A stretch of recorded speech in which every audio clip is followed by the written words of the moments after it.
You ever meet someone who barely talks? Like you spend an hour with them and relate. You were basically talking to yourself. But here's the thing, not all quiet people are the same. There's actually four types of people who don't talk too much. And trust me, by the end, you'll starting thinking, wait, which one am I? Let's start with the first type. My personal favorite, the conversational escape artist. This is the person who sits in a group, looks like they're listening deeply, but the truth is, they're just praying no one asks them to speak. And when it's finally their turn, they go. So James, what do you think about this? Boom! They pass the talking responsibility like a hot potato. These people have mastered survival mode. They know that the less they talk, the fewer chances they have to say something awkward or stupid. But don't be fooled. They're not dumb. In fact, psychologically speaking, they're strategic communicators. They observe, they adapt, and sometimes they can even steer the entire conversation without saying much at all. It's quite manipulation, but classy. Now the second type,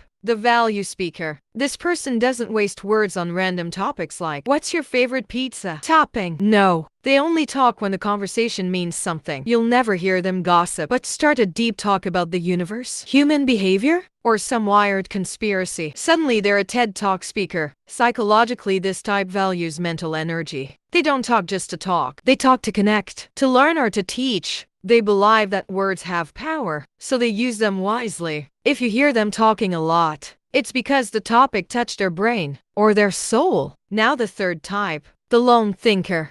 This is the person who spent way too much time alone. They've had so many conversations with themselves that they kind of stopped needing other people for it. They've built their own world inside their head. They think, they analyze, they argue with themselves, they win and lose. So when you meet them, they seem quiet, distant, even uninterested. But in reality, they're just used to silence. Their comfort zone is peace and introspection, not small talk. Psychologically, these people often have self-awareness, but lower social energy. They don't hate people, they just don't need constant noise around them. And finally, the fourth type, the silent authority. You know the type, calm, composed, sitting there like a monk, while everyone else is losing their mind. They barely talk, but when they do, everyone shut up and listens. It's like their words weigh more. This type doesn't talk because they don't have to. They've got confidence that doesn't need volume. Psychologically, they radiate stability and presence, traits that naturally make people respect them. They speak less, but when they do, it matters. So whether they're the hilarious pass-the-wheel genius, the selective speaker, the self-contained thinker, or the calm power speaker, quiet people are more complex than they seem. Next time you meet someone who doesn't talk much, pay attention. Their silence might be smarter, deeper, or stronger than you think. Which type do you see in yourself, or in someone you know? Comment below. I want to see if you recognize any of these for personalities in your life. And if you think you are not one of these types, tell us what's your fifth type. We will meet in the next video.